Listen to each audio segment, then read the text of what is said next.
Olá, pessoal!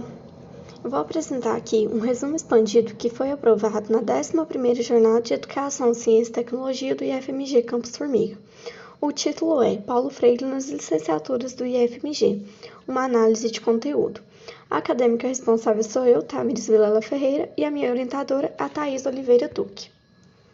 Bom, a presença de Paulo Freire no Brasil, ela está sofrendo um segundo exílio, devido a um retrocesso promovido pela negação à ciência e também pelo autoritarismo, o que prejudica principalmente na área da educação, porque Paulo Freire ele assume diversas discussões em torno da formação docente, que são essenciais para a emancipação da sociedade.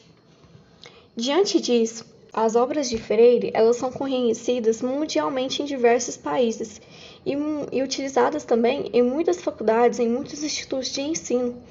Em um trabalho realizado por Gomes e Müller de 2019, eles afirmam que as melhores universidades utilizam da pedagogia freiriana e existem anualmente diversas conferências e seminários também para promover o pensamento freiriano, como no Canadá, na Alemanha, na Finlândia, em vários países onde a educação é prioridade.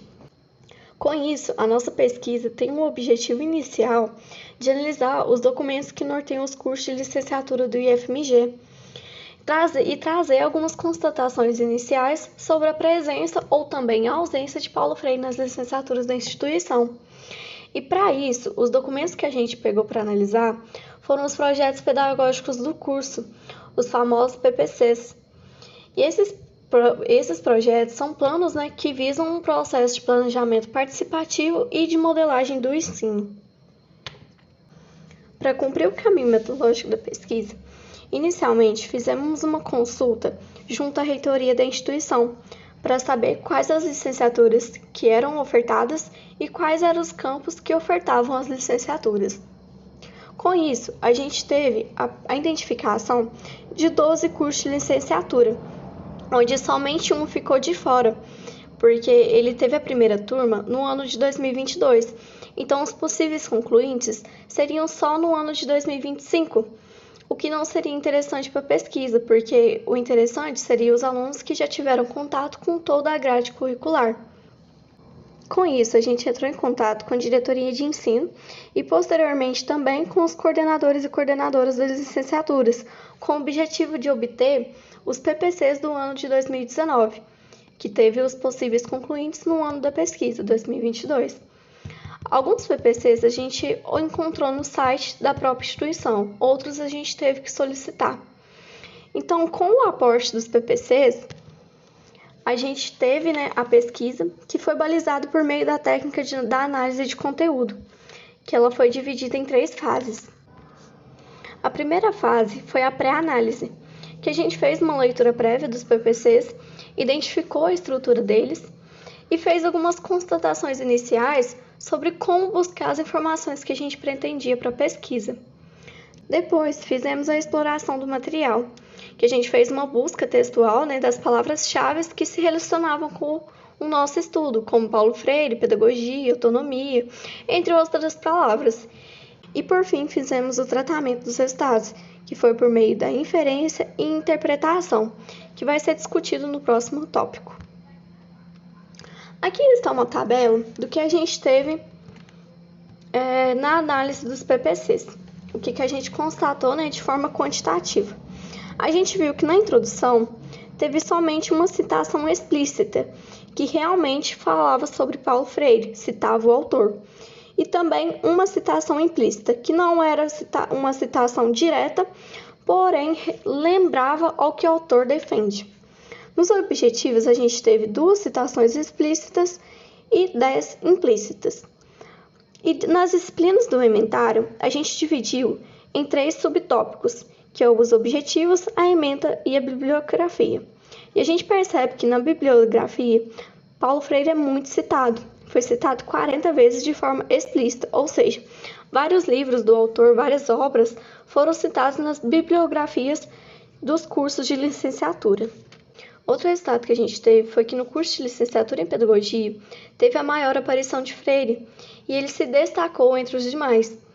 E isso a gente percebe pelo fato de que Freire ele defende uma pedagogia que parte do contexto do aluno com o objetivo, né, de promover a sua autonomia e também a sua visão crítica. E foi metas essas que também foram encontradas do PPC do curso de licenciatura em pedagogia, o que teve muita associação com Freire. Em contrapartida, o curso de licenciatura em computação não teve nada citado à presença de Freire, ou seja, a presença dele foi nula. A gente percebe, né, que por ser um curso mais voltado para a área tecnológica, ele não se atenta tanto às teorias pedagógicas existentes nos cursos de licenciatura. Então, a presença de Freire nele foi nula. Realmente não teve nenhuma citação, nem explícita nem implícita. Outra coisa que a gente observou foi que algumas disciplinas da área da educação, da área pedagógica, teve uma presença, né, da bibliografia de Paulo Freire, e principalmente as disciplinas como Sociologia da Educação, Filosofia da Educação, teve muita presença de Freire na sua bibliografia. E dentre as obras, né, que foi mais citada, a gente destaca a Pedagogia da Autonomia, que foi citada 13 vezes, a Pedagogia do Oprimido, que foi citada 11 vezes, a Pedagogia da Esperança, 7 vezes, e a Educação com Prática da Liberdade, que foi citada 4 vezes. Essa frase, citada aqui no PPC, problematizar a prática pedagógica a partir de reflexões críticas, lembra muito a obra de Freire, Pedagogia da Autonomia, que é onde o autor defende vários saberes necessários à prática docente, sendo a reflexão crítica sobre a própria ação educativa um desses saberes, né?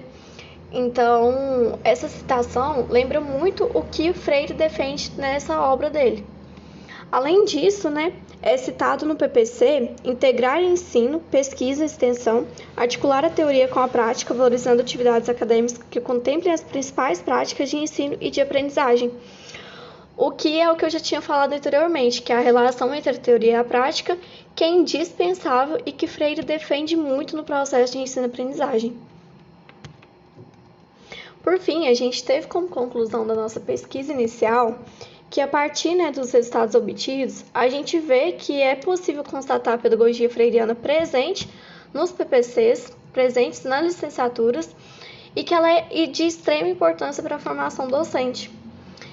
E além disso, né, políticas que restringem, né, o pensamento reflexivo e crítico, ela contribui para a ausência de Paulo Freire, para esse segundo exílio, vamos dizer assim. E a manifestação, né, da pedagogia de Paulo Freire, ela ainda enfrenta determinado preconceito. Então, nesse sentido, o conteúdo dos PPCs, ele demonstra aderência a Paulo Freire, porém de forma tímida. E vale ressaltar também que o projeto irá buscar, junto aos professores e alunos, a presença ou ausência de Paulo Freire para triangular os dados e ter um resultado mais tangível sobre a presença de Freire. Porque o que a gente fez aqui é só uma pesquisa inicial, mas que a gente já teve os resultados demonstrados anteriormente, mas ela ainda está em andamento e será concluída posteriormente. Aqui estão nossas referências, os nossos agradecimentos, que a gente agradece, né, o Programa Institucional de Bolsas de Pesquisa, o PIBIC, do IFMG Campus Formiga. E aqui está meu contato em caso de dúvidas ou algo que queiram destacar. E é isso, muito obrigada, pessoal!